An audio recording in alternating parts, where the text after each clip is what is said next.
ECOWAS gender energy policy is very important because it will help women to be more productive in all different areas and sectors. So we hope that access for women to energy will have a good impact on productivity and on involvement in the labor market, but also in involvement in the international and regional market.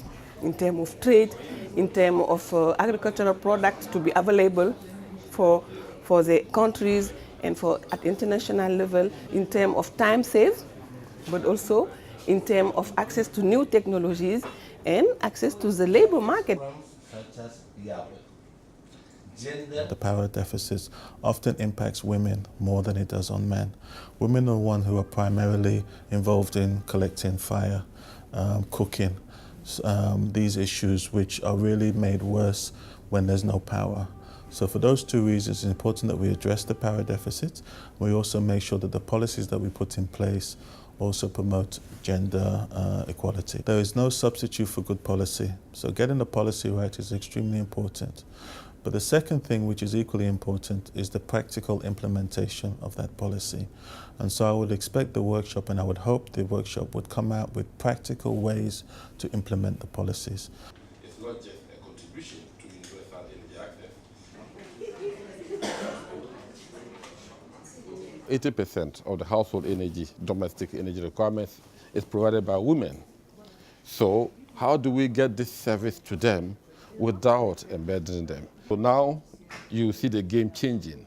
See more and more women coming up into the production, policy formulation, policy development, implementation of the policies, and even the production and distribution of energy services, women coming in and not just consumers as they have always been of the end product. Well, very briefly, just because I was not aware until yesterday that this particular policy must change the whole environment. That's one where we look at the issue of equal access by all citizens to energy. I mean, we talk about that.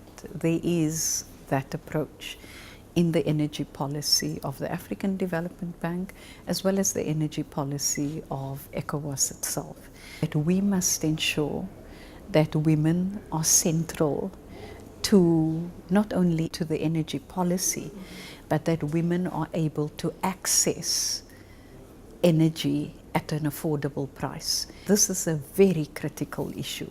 Let us use this policy to be audacious and to change the way Africa views energy and see women as mere beneficiaries. Africa should see women as part of the agents of change that will make the policy a reality. We would work together to achieve